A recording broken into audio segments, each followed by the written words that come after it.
Functional testing, like stool testing, hair testing, or hormone testing, could be the biggest waste of money on your health journey. Or it could literally provide the answers and the direction that you need to get to the root cause of the issue when nothing else can. I'm Mandy, I'm a registered clinical nutritionist with the Body Reset program, and I have a bit of a love-hate relationship when it comes to functional testing. The market is flooded with these at the moment, and the love part comes in the fact that I use these with clients very often. Really well chosen, strategically applied functional tests can be the thing that provides the answers and connects the dots for our clients, helping them to get to the root cause of issues where nothing else has kind of supported them or helped them in that way before. And I really love being able to dig into this with clients, find the right tests, and actually get some answers and see that light bulb moment when they're like, it wasn't all in my head. I knew there was something going on. I knew there was something that I didn't yet know, and now we've uncovered it and now we can address it. The trouble is, I see a lot of people as well who I talk to who come to work with Body Reset, or who I'm just talking to in general, who have wasted so much money on testing which is either not scientifically validated, maybe has provided them with a whole lot of false positives, led them off on wild goose chases, not really helped them at all because it's been a lot of information with no practical application, or it's been the wrong test for them. And what I often see is over testing and no treatment or follow-up plan provided. And this is really frustrating because people think the test is going to,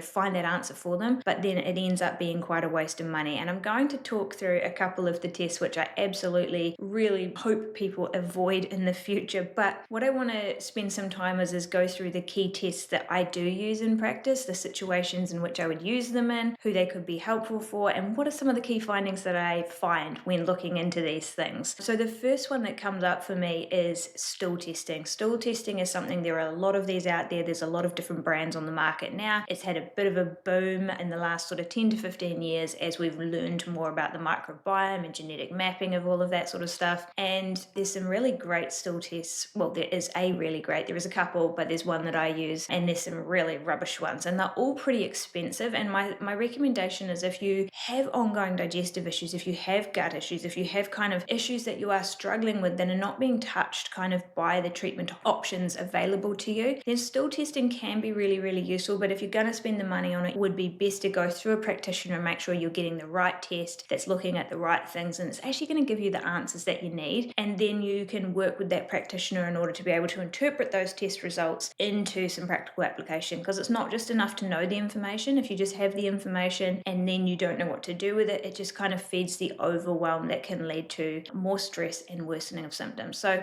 when it comes to stool testing, I really like NutriPath's comprehensive microbiome mapping. This is what I typically use with the clients that I've done testing for, and it looks at digestive inflammatory markers so we can understand how your gut is responding to food, and I correlate that to blood work as well, which is really important. It can also look at your kind of microbiome profile, and it will look at things like parasites. It can look at yeast overgrowth. It can look at the benign bacteria, so just the bacteria that we have present that aren't really good or bad, and it can look at potentially problematic bacterial overgrowth, and it can look at the beneficial bacteria as well. And I'd have to say that of all of the stool testing that I've done, the number one finding that comes up consistently for people is not parasites, it's not overgrowths, it's low level of good beneficial bacterial diversity. And I think that there's a reason for this, and it really comes back to the fact that we use a lot of we don't, but antibiotics are used pretty prevalent these days, and that has, that's an atomic bomb for our gut bacteria. It just wipes out very much across the board, good and bad, which can be useful in some situations, but not all. But the other thing is that typically if people have struggled with digestive issues and they've talked to someone and maybe they've been told they've got an overgrowth or they've got various things, we often have seen applied a lot of antimicrobial herbs, and these also have a destructive effect on the beneficial bacteria. So more often than not, what I see is low level of good bacterial diversity rather than overgrowth of terrible things. And it's good to know that, because you can then really focus your attention on how do we rebuild this microbiome, how do we get this diversity improved, and that really comes down to very actionable things. It's looking at food, it's looking at the fibers that we're eating, the diversity of the food we're eating, plants, and all those sorts of things.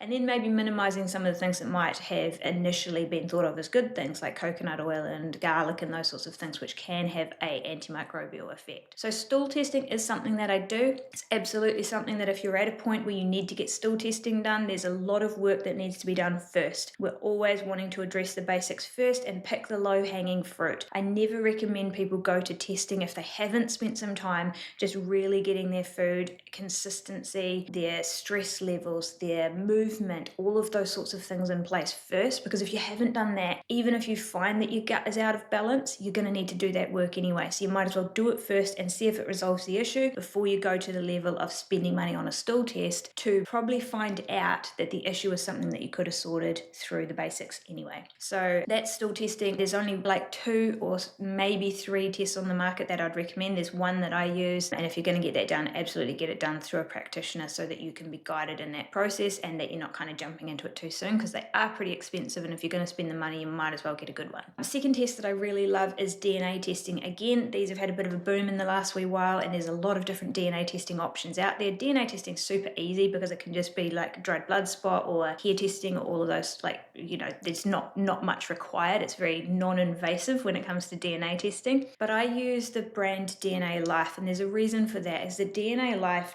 bases all of their testing, the SNPs that they test and their interpretation of those tests and the data that they give you with those tests is not just about knowing the gene does this, but rather how that impacts health in particular, and how diet, lifestyle, nutrition changes can then have a positive or negative effect on that genetic variant. So it's very much health related rather than it just being general genetic information. And they're also very selective in the testing that they do, in the sense that yes, we're still learning so much about DNA, we're still learning so much about the impact of certain genes on various functions when it comes to health and wellness, and then also on how food, nutrition and all that impact gene processes as well. So it's still very much a developing science, and it's a little bit of a case of not getting overly excited and kind of throwing more information at someone where there's not really good backup information to say, well, this is modifiable through diet and lifestyle. So DNA Life is very particular about the SNPs that they'll test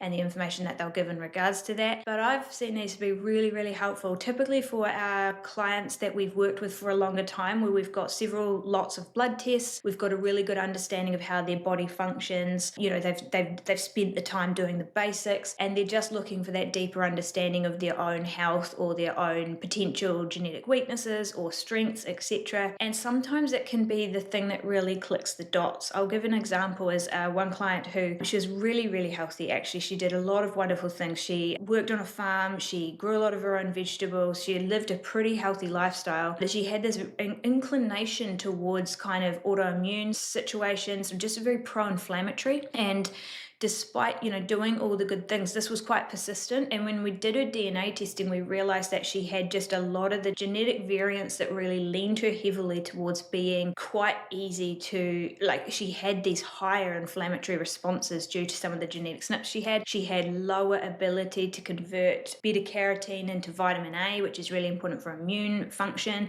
She's had a whole lot of things that kind of matched together to be this. It wasn't a weakness, it was just how her body was, but it kind of helped her to make sense of the fact that even though she was doing all the good things, she needed to be doing those things in order to protect herself. So she was on the right track. It's just that her body tended to go that way more often than not. So it can be really helpful just to understand those sorts of things. And again, it's something that I would suggest adding on once you've done the groundwork. I'm really opposed to kind of, unless you want to, you know, pure curiosity, absolutely go for gold, but don't go wasting money on functional testing if you haven't done the basics, and if you haven't at least had a couple of lots of bloods looked at by a functional nutritionist or someone who can help you interpret those. Which leads me to my last test. It's not theoretically functional testing, but I would put it in this category, and this is comprehensive blood testing. There is so much information that can be gathered from your basic blood test. So when you go to the GP, you get your bloods done, you get told they're normal or not, they're in range or not, and that's it. And yet there's so much more information in that we can tease out, that we can pull apart, that actually tells us about what's going on for you, you know, what's going on for your digestive capacity, for your lipid profile, for your blood sugar levels, for your thyroid function. All of these things we can understand what's your tendency and what areas of the body do we need to support more. And I think really it's so available. Blood testing is so readily available. It's not that hard to get. It's not too expensive in most cases compared to other functional testing testing and the information we can get from it is so strongly validated and backed up by science that it's ridiculous not to go to blood testing and do that first. And I think the other part of it is that there is a heap of tests that are not routinely done that can tell us a lot of what we need to know as well if we need to dig deeper. So some of these tests that we would do for clients through our blood work reset offer that we have or through our coaching program would be the basic bloods, teasing apart those, really finding your tendencies and nutritional needs and whatnot from that. But then we can dig deeper and we can start looking at, not just your cholesterol level, but actually your lipid particle size and number, which is much more strongly correlated and associated with determining risk of cardiovascular disease and whatnot. We can start looking at fasting insulin and fasting triglycerides and some of these markers which are more strongly correlated with risk of type 2 diabetes and management of that. We can, look at some of the deeper immune markers and all of those sorts of things, or metabolic markers like your homocysteine and whatnot. There's so much there that can be tested and looked at and reviewed in the context of the individual that's just not often tested. And I think that before I go to any of those layers of extra functional testing, while they're often marketed really well and they're sold and they kind of promise all of this beautiful information and they'll find you the answers, a lot of that can be found just in your basic blood testing and correlating that to your symptoms, to what you're doing on a day-to-day basis, what medications you're taking, what supplements you're taking, to find those answers without spending so much money. So that is my top 3 tests. Stool testing, if done well. There's a few cases when it can be really the thing that finds the answer for a lot of people, but it can easily be something that wastes a lot of money for people too. DNA testing, really nice to add on if you are health conscious, if you are interested in protecting your long-term health and just really understanding your body's processes,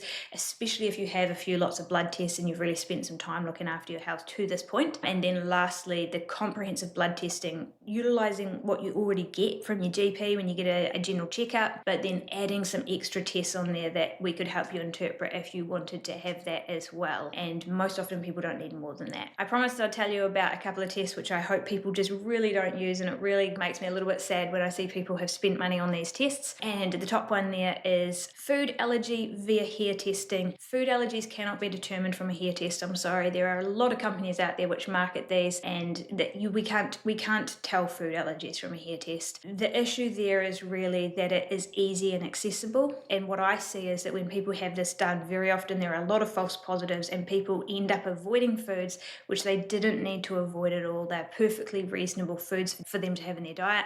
In fact, I saw someone who sent in a hair test the other day for allergies, and it had that they shouldn't eat chicken, they shouldn't eat beef, they shouldn't eat lamb, they shouldn't eat eggs. I'm like, what is this person going to eat? They're not allergic to all of these things. So hair testing for food allergies is not something that I recommend at all. What would be another one there would be energy kind of testing. So like the scratch testing that you can have at the doctor for true allergies is useful, but like pulse testing or muscle testing for food allergies, again, a lot of false positives that happen there that very often are not really something that the person's allergic to at all. It can end up creating very restrictive diets that don't need to be that way, and I think it's more of a problem than it is a benefit. While they're not invasive or problematic in that sense, they can make you feel like you've got this problem or got this issue which may or may not even be true. The gold standard for food allergy testing, by the way, is elimination and reintroduction diet, which is hard to do, but it does give the best information. If you're truly worried about a certain food, take it out of your diet for 3 to 4 solid weeks with no traces of that food,